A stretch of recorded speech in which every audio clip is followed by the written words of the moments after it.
High friends, welcome to the Mahideep e learning programs. आपलं सर्वांचं माहिदीप e learning प्रोग्राममध्ये स्वागत आहे.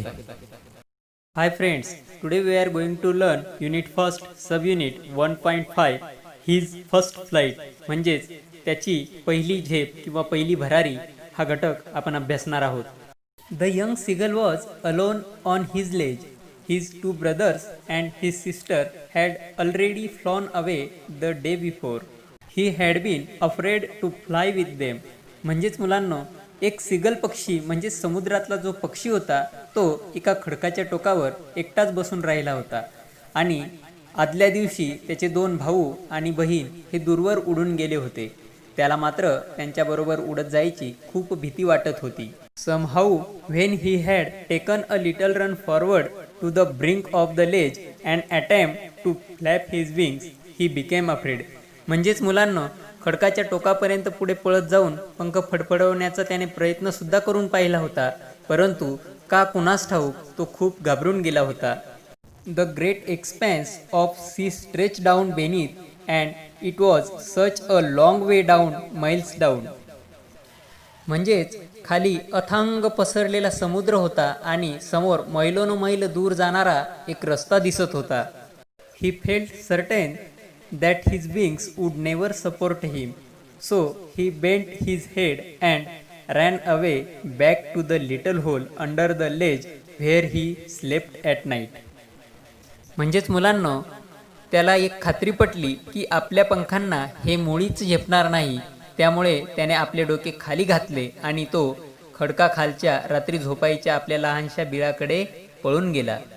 Even when each of his brothers and his little sister, whose wings were far shorter than his own, ran to the brink, flapped their wings, and flew away, he failed to muster up courage to take that plunge which appeared to him so desperate.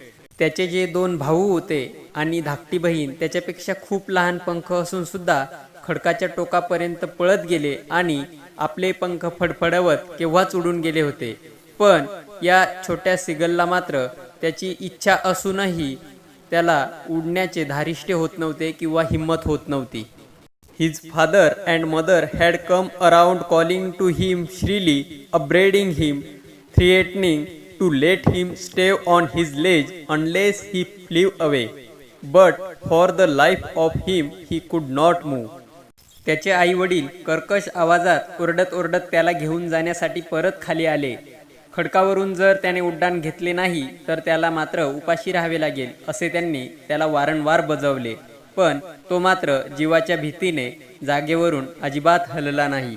That was 24 hours ago, since then nobody had come near him. The day before, all day long, he had watched his parents flying about with his brothers and sister, perfecting them in the art of flight, teaching them how to skim the waves and how to dive for fish. मुलांनो, ही 24 तासांपूर्वी घडलेली गोष्ट होती. त्यानंतर कुणीही त्याच्याजवळ आले नव्हते किंवा फिरकले नव्हते. आदल्या दिवशी दिवसभर त्याने आपल्या भावंडांना आपल्या पालकासोबत बागडताना, उडण्याची कला अवगत करताना, लाटांवरून विहिरण्याची आणि मासा पकडण्यासाठी सूर कसे मारायचे ही कला शिकताना पाहिले होते. He had, in fact, seen his older brother catch his first herring and devour it, standing on a rock while his parents circle around raising a proud cackle, and all the morning the whole family had walked about on the big platea midway down the opposite cliff, taunting him for his cowardice. एवढेच नाही तर मोठ्या भावाला खडकावर उभे राहून त्याच्या जीवनातला पहिला वहिला हेरिंग मासा पकडून गट्टम करताना, तो फस्त करताना आणि पालकांना त्याच्या भोवती गोल फिरून कलकल आवाज करीत त्याला शाबासकी देताना पाहिले होते. आणि आता सकाळी त्याचे सर्व कुटुंब, त्याची सगळी फॅमिली उंच कड्याच्या मध्यावर असलेल्या जो मोठा पठार होता त्या पठारावर हिंडत होते, फिरत होते आणि भित्रेपणावरून त्याची थट्टा मस्करी करू लागले. The sun was now ascending the sky, blazing on his ledge that faced the south. He felt the heat because he had not eaten since the previous nightfall. म्हणजे सूर्य जसा जसा वर येऊ लागला होता तसं तसं दक्षिणेकडे तोंड असलेला त्याचा तो खडक प्रकाशाने उजळून निघाला होता. त्याला ती उष्णता आता जास्तच जाणवू लागली, कारण आदल्या रात्रीपासून त्याने काहीच खाल्ले नव्हते. He stepped slowly out to the brink of the ledge and standing on one leg with the other leg hidden under his wing, he close one eye then the other and pretended to be falling asleep. तो छोटा सिगल पक्षी हळूच खडकाच्या टोकाजवळ आला. एका पायावर उभे राहून दुसरा पाय आपल्या पंखांखाली घेत त्याने एक एक करून डोळे मिटले आणि झोपेचे सोंग घेतले. Still they took no notice of him. He saw his two brothers and his sister lying on the plateau, dozing with their heads sunk into their necks. His father was preening the feathers on his white back. Only his mother was looking at him. She was standing on a little high hump on the plateau. Her white breast thrust forward. म्हणजेच त्या लहान सिगल पक्षाने झोपेचे सोंग घेऊन देखील घरच्यांपैकी कुणी त्याची दखल घेतली नाही. त्याचे 2 भाऊ आणि बहीण आपली डोकी मानेत खुपसून पठारावर डुलक्या खात पडली होती आणि त्याचे वडील आपल्या शुभ्र पाठीवरची पिसे नीटनेटकी करण्यात गुंतले होते. त्याच्याकडे फक्त त्याच्या आईचे लक्ष होते. ती एका पठारावरच्या उंच वट्यावर आपली पांढरी शुभ्र छाती पुढे काढून उभी होती. Now and again she tore at a piece of fish that lay at her feet and then scraped each side of her beak on the rock. म्हणजे पुन्हा पुन्हा तिच्या पायाजवळ जो माशाचा तुकडा पडला होता ती फाडायची आणि मग आपली चोच सर्व बाजूने त्या खडकावर घासायची किंवा ती तासायची. The sight of the food maddened him. How he loved to tear food that way, scraping his beak now and again to whet it. ते अन्न पाहून तो खुळावला, त्याला हेवा वाटला. अशा प्रकारे अन्न फाडून चोच पुन्हा पुन्हा घासून धारदार करायला त्याला फारच आवडत असे. गा गा गा, he cried begging her to bring him some food. Gaw call aha, she screamed back derisively. त्या छोट्या समुद्र पक्षाने गा गा गा असे करत त्याच्या आईकडे अन्नासाठी विनवणी केली आणि त्या पिल्लाची काळजी वाटली म्हणून त्या आईने सुद्धा गॉ कॉल आहा अशी करून ती उपहासाने ओरडली. But he kept calling plaintively, and after a minute or so he uttered a joyful scream. His mother had picked up a piece of the fish and was flying across to him with it. He leaned out eagerly, tapping to rock with his feet, trying to get nearer to her as she flew across. But when she was just opposite to him, she held her wings motionless, the piece of the fish in her beak almost within reach of his beak. तो छोटा सिगल पक्षी परत परत तिला विनू लागला, तिच्याकडे विनंती करू लागला आणि एका मिनिटभरात आनंदाने त्याने चित्कार केला. माशाचा तुकडा घेऊन त्याची आई त्याच्याकडे यायला निघाली होती. ती जशी जशी जवळ उडत येऊ लागली तसा तसा तो खडकावर पाऊल आपटत आतुरतेने पुढे झुकला आणि तिच्या जवळ जाण्याचा प्रयत्न करू लागला. तिच्या चोचीत जो मासा होता तो माशाचा तुकडा त्याच्या चोचीच्या अगदी जवळ असताना, निकट असताना ती तशीच थांबली. तिचे पंखही स्थिर झाले, स्तब्ध झाले. He waited a moment in surprise, wondering why she did not come nearer, and then maddened by hunger he dived at the fish. त्या छोट्या सिगल पक्षाला आपली आई जवळ काय येत नाही याचे आश्चर्य वाटले आणि तो क्षणभर घुटमळला, गोंधळला आणि मग भुकेने व्याकुळ होऊन त्याने त्या माशाकडे झेप घेतली. With a loud scream he fail outwards and downwards into space. आणि त्याने मोठ्याने चित्कार केला आणि बाहेरच्या दिशेला हवेत खाली झेपावला. Then a monstrous terror seized him and his heart stood steel.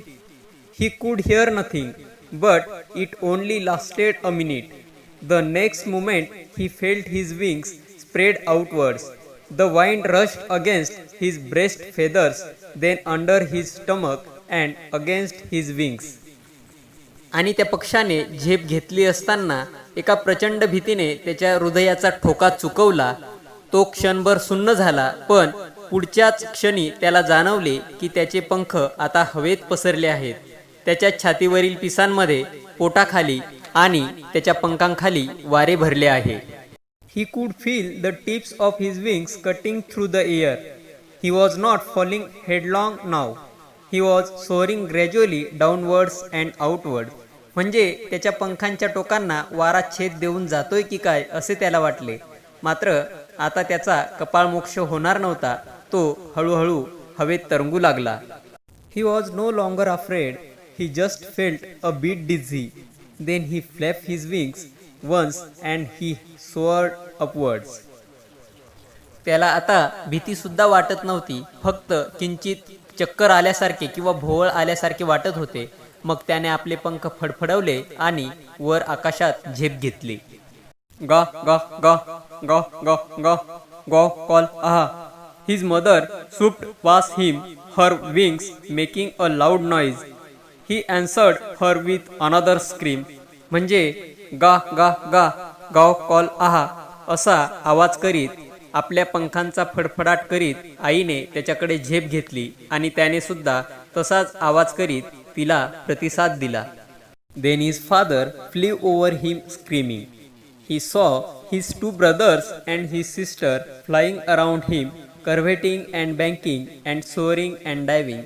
म्हणजे त्याचे वडील कलकलाट करीत आवाज करीत त्याच्या भोवती गिरट्या घालू लागले, फिरू लागले.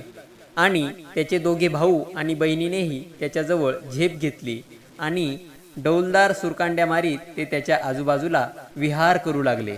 Then he completely forgot that he had not always been able to fly and commanded himself to dive and soar and curve, shrieking shrilly. आपल्याला उडता येत नाही हे तो पूर्णपणे आता विसरून गेला होता आणि सूर मारताना, भरारी घेताना आणि हवेत बागडताना, विहिरताना स्वतःवर खुश होऊन कर्कश आवाजात आरोळी देऊ लागला होता. He was near the sea now, flying straight over it, facing straight out over the ocean. He saw a vast green sea beneath him, with little ridges moving over it, and he turned his beak sideways and cawed amusedly. म्हणजे तो आता समुद्राच्या जवळ येऊन पोहोचला होता. समुद्राच्या पृष्ठभागावरून समांतर उडत सरळ वरच्या दिशेने त्याने झेप घेतली. खाली पसरलेला हिरवागार विशाल सागर आणि त्यातून डोकावणारे लहान लहान सुळके त्याला दिसले आणि आपली चोच बाजूला वळून त्याने आनंदाने चित्कार केला. His parents and his brothers and sister had landed on this green flooring ahead of him. They were beckoning to him, calling shrilly. म्हणजे त्याचे आई वडील आणि भाऊ आणि बहीण मग त्या हिरव्यागार पृष्ठभागावर उतरले आणि कलकल आवाज करीत त्याला खुणा करून खाली बोलू लागले. He dropped his legs to stand on the green sea. His legs sank into it. He screamed with fright and attempted to rise again, flapping his wings. आता आपले पाय अलगद त्या हिरव्यागार समुद्रावर सोडून तो उभं राहण्याचा प्रयत्न करू लागला. पण त्याचे पाय आतमध्ये बुडू लागले. तो घाबरून ओरडला आणि पंख फडफड करीत पुन्हा वर उडायला लागला. But he was tired and weak with hunger and he could not rise, exhausted by the strange exercise. पण आता मात्र तो दमला होता आणि भुकेमुळे अशक्तपणा त्याला आला होता. हा वेगवेगळ्या प्रकारचा व्यायाम करून थकल्यामुळे त्याला पुन्हा उडता सुद्धा येत नव्हते.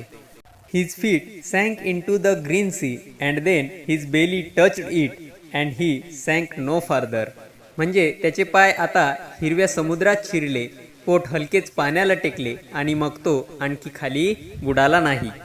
He was floating on it. म्हणजे आता तो छानपैकी पाण्यावर तरंगू लागला होता. And around him his family was screaming, praising him, and their beaks were offering him scraps of dogfish. आणि त्याचे कुटुंबीय त्याच्या भोवती फेर धरून कलकल करीत त्याचे कौतुक करत होते आणि आपल्या चोचीतून त्याला डॉग फिशचे किंवा माशाचे तुकडे भरू लागले होते. He had made his first flight. म्हणजेच अशी त्याने आपल्या आयुष्यातली पहिली भरारी घेतली होती, झेप घेतली होती.